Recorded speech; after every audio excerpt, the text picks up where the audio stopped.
Pagkain ba yun? Wow! Bilis!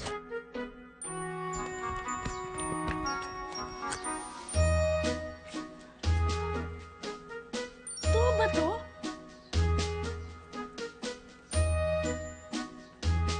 Totoo nga! Baka mamaya pinagtitipan mo na naman ako, ah. Hindi ah. Sarap talaga. Tikman mo na. Ganda nga to. Ang galing.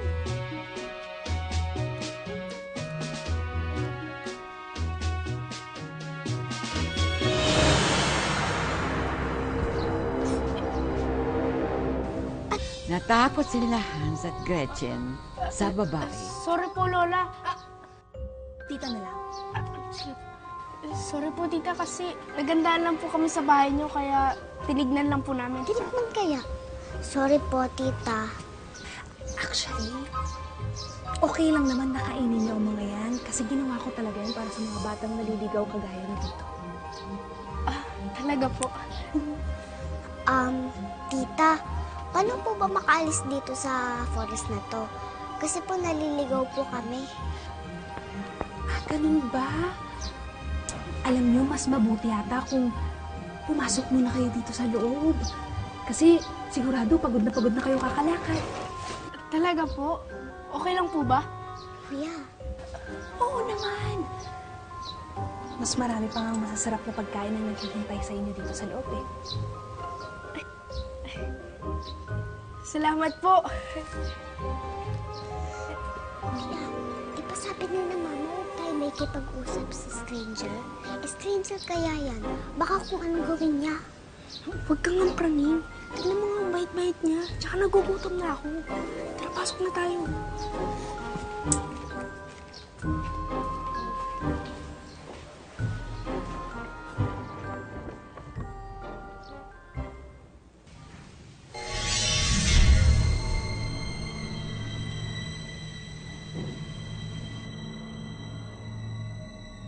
Mangyayari ang hindi nila inaasahan.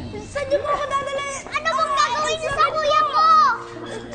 Ikukulong kita, tapos papakainin kita ng marami para tumaba ka. Pag mataba ka na, iluluto na kita. Pakawalan niyo po ako. Ayoko po. Tumahimik ka! Iwan niyo po ako! Hindi ka sakasasa. Hindi bubukasaan kita. Habang buhay ang mga tita, sa inyo ka sasara ka! Hindi ka pwedeng umalis. Naiintindihan mo. Wala sa inyong dalawa ang alis dito!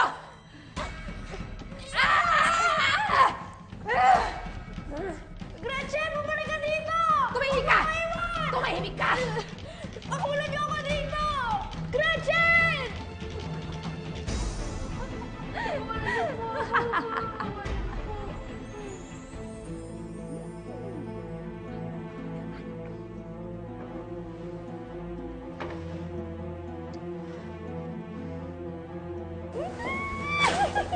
Kahit anong pakiusap ni Hans, hindi na talaga siya binalikan ni Gretchen. Bagsak na bagsak tuloy ang pakiramdam niya.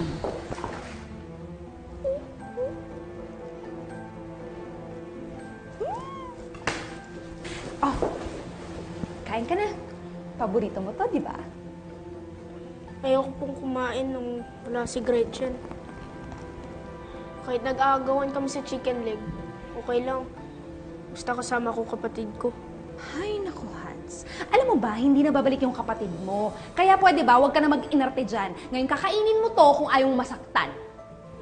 Sige na.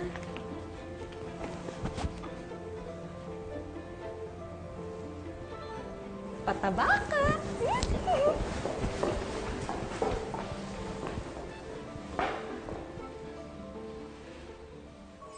Gretchen! Gusto mo ng chicken leg? Nireserve ko para sa'yo. Uunahin ko pa ba yan, kuya? Kailangan mo na ng tulong eh. Akala ko iniwan mo na ako. Kasi naging bad brother ako sa'yo eh. Naging bad din naman ako. Pero kahit bad tayo minsan, kuya pa rin kita. Tutulungan pa rin kita. Aray ko.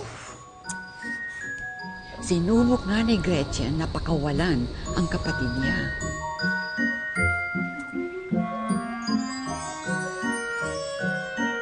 Baka doon meron.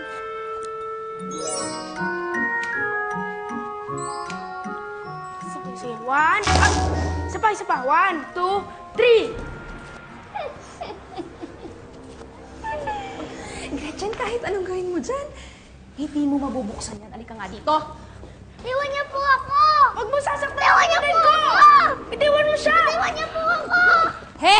Iwan niyo po ako! Iwan niyo po ako! Alika, Sar.